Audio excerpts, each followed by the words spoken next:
That's going along to be with great. a couple other people. What'd you do Thursday? Thursday, we went with the lovely Kim Marie, and we went to see Bret Michaels down at Club Paradise. Bret Michaels at Club Paradise was out of control. It was completely out of control. In a good way, though. Oh, my God, yeah. And anyway, you look at it, Jimmy and Sue did a fantastic job of bringing an artist who really has no business playing in a 700, person venue at this point of his career. He's kind of blown up. Jimmy had booked him prior to his Celebrity Apprentice win and prior to his illness. Yeah, prior to the whole brain, what was it, an aneurysm or... I'm not sure exactly, but he had a boo-boo. Whatever the brain boo-boo was, they had him booked before that. Right, so they had to cancel the show. Jimmy was very diligent about making sure that Club Paradise still got the show, which he was entitled to do, and they could have played a bunch of games. So kudos to Bret, too, for still doing the show. But it was unbelievably mobbed. Hit and Run opened up, and Hit and Run was just fantastic. There was a delay, sound check delay at the beginning of the show. Hit and Run took it all in stride, performed like they always do, and kind of showed why they're the premier classic rock band in Buffalo. They did a great job. But when Bret hit the stage, mobbed. Probably about, 375 degrees in there? I caught it at 425 was at it? one point, yeah. Once again, I was up in the VIP section. Where were you?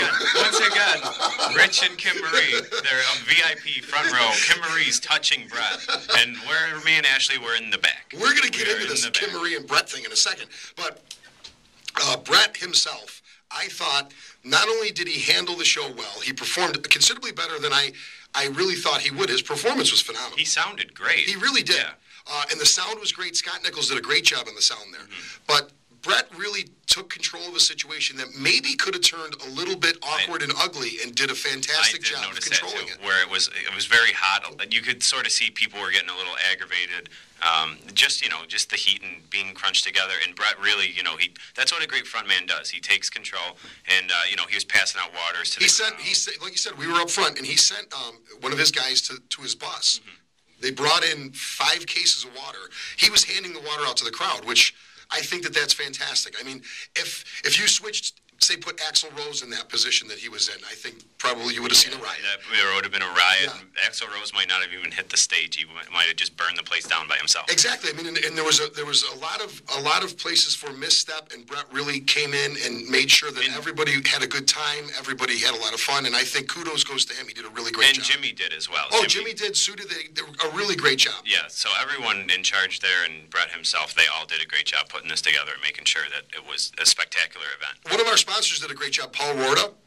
He actually made sure that he ducked down every time Kim Marie wanted to take a picture, which is phenomenal. I heard that you had to turn into security, and you were sort of Kim Marie's personal security guard for Bret because she was getting a little out of control. She was. I actually had to control her, and I was going to cuff her, but I felt that would probably be should have brought a taser.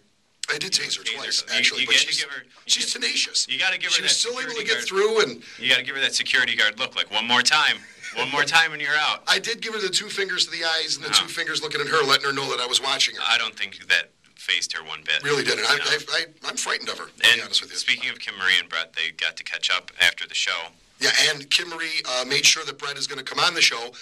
We've been playing schedule tag with Bret, but Kim had a long meeting with him, actually partially at the end of the show and afterwards, to make sure that he's going to come on the show, and he is going to come on the show, and we're going to try to do something for juvenile diabetes when he comes on. We'll discuss that next week. Kim Marie's hand actually had a meeting with his Gluteus Maximus at one point as well. I think she did grab Bret. Yeah, I know that she did grab Bret because she bragged about it afterwards. You know what's so funny? She's actually also grabbed Bruce. Yeah, and I asked her, I said, whose behind was nicer? Who won? She told me that Bret's was. Really? Yeah, but in all honesty, no diss to Bret. I mean, Bruce is 60, and look at the guy. That's true. That's true. I mean, she's touching a 60-year-old's behind. I mean, you got to give him points just for being 60 and not having it droop. I agree with you. I agree with you wholeheartedly. Question is, why is our producer such an out-of-control maniac? I don't know. We have to... Hey, the guys from Breakaway got to be careful because if she comes near you, watch your behind. Yeah. Stay away from the guys in Breakaway. I really, really like these guys, and I don't want... TMZ doesn't need to be part of their life. No. Stay away from our guests. And as Josh mentioned, we are going to have Breakaway in studio. They're going to be the studio band. We're going to interview them. Without a doubt, the best new up-and-coming band around. Amazing vocal harmony, amazing performers. They're fantastic. They're all here with us. And Taz is even walking wounded right now, working with a sore back. So this is going to be something to see. We're going to take a small commercial break, come back on the other side of the break with Breakaway. Stick around, folks. Heard it on the X.